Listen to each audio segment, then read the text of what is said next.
सबको जय मसीह की। प्रिय भाई बहनों, आज हम पढ़ने जा रहे हैं नीति वचन का 6वां अध्याय।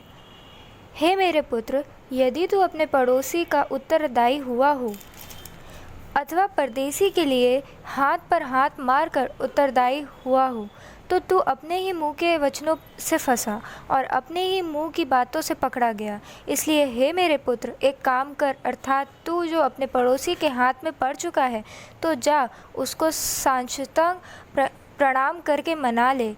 तू ना तो अपनी आँखों में नींद और ना अपनी पलकों में झपकी आने दे, और अपने आप को हरिड़े के समान शिकारी के हाथ से और चिड़िया के समान चिड़ी मार के हाथ से छुड़ा।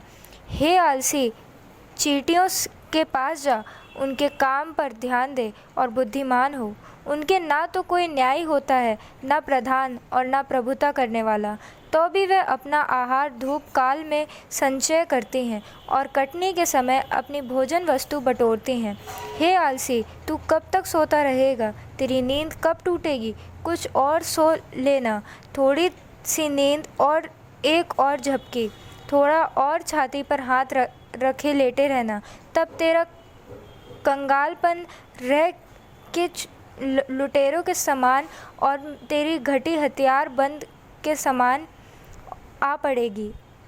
ओछे और अनर्थकारियों को देखो, वह टेढ़ी टेढ़ी बातें बकता फिरता है और नैन से सैन और पाँव से इशारा और अपनी उंगलियों से संकेत करता है। उसके मुंह में उलट फेरी की बातें रहती। वह लगातार बुराई गढ़ता है और झगड़ा रगड़ा उत्पन्न करता है। इस कारण उस पर विपत्ति अचानक आ पड़ेगी। वह पल भर में ऐसा नष्ट हो जाएगा कि बचने का कोई उपाय न रहेगा। 6 वस्तुओं से यहोवा बैर रखता है, वरन 7 और जिनसे उसको घृणा है, अर्थात घमंड से चढ़ी हुई आँखें, झूठ बोलने वाली जीभ और निर्दोष का लहू बहाने वाले हाथ, अनर्थ कल्पना गढ़ने वाला मन, बुराई करने को वोग दौड़ने वाला पाँव, झूठ बोलने वाला साक्षी और भाइयों के बीच में झगड़ा उत्पन्न करवाने वाला मनुष्य। हे मेरे पुत्र, मेरी आज्ञा को मान और अपनी माता की शिक्षा को ना तज। इनको अपने हृदय में सदा गांठ बांधे रख और अपने गले का हार बना ले। वह तेरे चलने में तेरी अगुवाई और सोते समय तेरी रक्षा और जागते समय तुझसे बातें करेगी। आज्ञा तो दीपक है और शिक्षा ज्योति, और सिखाने वाले की डांट जीवन का मार्ग है, ताकि तुझको बुरी स्त्री से बचाए और पराई स्त्री की चिकनी चुपड़ी बातों से बचाए।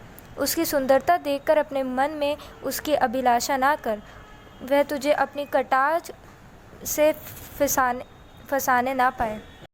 क्योंकि वैश्यागमन के कारण मनुष्य टुकड़ों का भिखारी हो जाता है, परंतु व्यभिचारिणी अनमोल जीवन का अहेर कर लेती है। क्या हो सकता है कि अपनी छाती पर आग रख ले और उसके कपड़े ना जले? क्या हो सकता है कि कोई अंगारे पर चले और उसके पाँव ना झुलसे? जो पराई स्त्री के पास जाता है उसकी दशा ऐसी है, वरन जो कोई उसको छुएगा वह दंड से न बचेगा। जो 4 भूख के मारे अपना पेट भरने के लिए चोरी करे, उसको तो तुम लोग तुच्छ नहीं जानते, तो अभी यदि वह पकड़ा जाए तो उसको 7 गुना भर देना पड़ेगा, वरन अपने घर का सारा धन देना पड़ेगा। परंतु जो परम स्त्री पर स्त्री गमन करता वह निरा निर्बुद्धि है। जो अपने प्राणों को नष्ट करना चाहता है वही ऐसा करता है।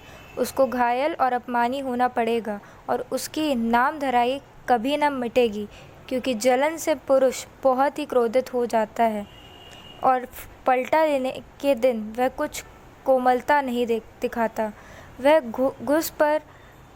घूस पर दृष्टि ना करेगा, और चाहे तो उसको बहुत कुछ दे तो भी वह ना मानेगा।